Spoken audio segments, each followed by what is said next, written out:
முதல் வாசகம். இறைவாக்கினர் எரேமியா எழுதிய நூலிலிருந்து வாசகம். அதிகாரம் 14, திருவசனங்கள் 17 முதல் 22 வரை. நீர் அவர்களுக்கு இந்த வாக்கை கூறு. என் கண்கள் இரவு பகலாக கண்ணீர் சொரியட்டும், இடைவிடாது சொரியட்டும். ஏனெனில் என் மக்களாம் கன்னிமகள் நொறுங்குண்டாள், அவளது காயம் மிக பெரியது.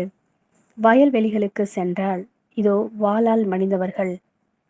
நகரில் நுழைந்தால், இதோ பசியால் நலிந்தவர்கள். இறைவாக்கினரும் குருக்களும் தங்களுக்கு முன்பின் தெரியாத நாட்டில் அலைகின்றனர். நீர் யூதாவை முற்றிலும் புறக்கணித்து விட்டீரா? சீயோனை உள்ளம் வெறுத்து விட்டதா?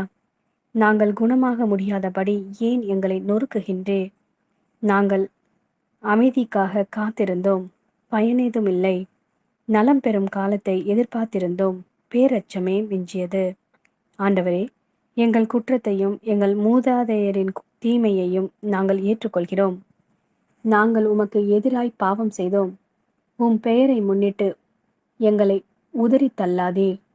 உம் மாட்சிமிகு அரியணையை அவமதிக்காதீர். நீர் எங்களோடு செய்த உடன்படிக்கையை நினைவு கூரும், அதை முறித்து விடாதீர். வேற்றினத்தாரின் தெய்வ சிலைகளுள் மலை தர வல்லது எதுவும் உண்டா? வானங்கள் தாமாக மழை பொழிய முடியுமா? எங்கள் இறைவனாகிய ஆண்டவரே, நீர் அல்லவா அதை செய்யக்கூடியவர்.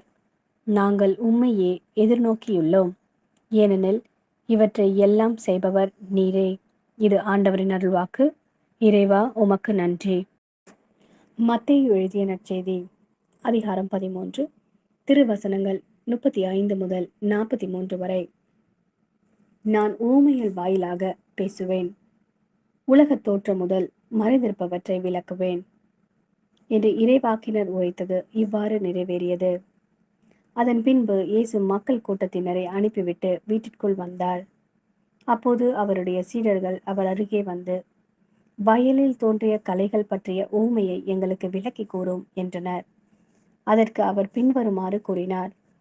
நல்ல விதைகளை விதைப்பவர் மானிட மகன். வயல் இவ்வுலகம். நல்ல விதைகள் கடவுளின் ஆட்சிக்கு உட்பட்ட மக்கள். களைகள் தீயோனை சேர்ந்தவர்கள். அவற்றை விதைக்கும் பகைவன் அலகை.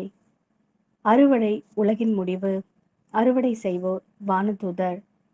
எவ்வாறு களைகளை பறித்து தீக்கிரை ஆக்குவார்களோ அவ்வாறே உலக முடிவில் நடக்கும். மானிட மகன் தம் வானதூதரை அனுப்புவார். அவர்கள் அவருடைய ஆட்சிக்கு தடையாக உள்ள அனைவரையும் நெறிகெட்டோரையும் ஒன்று சேர்ப்பார்கள். பின் அவர்களை தீச்சூளையில் தள்ளுவார்கள்.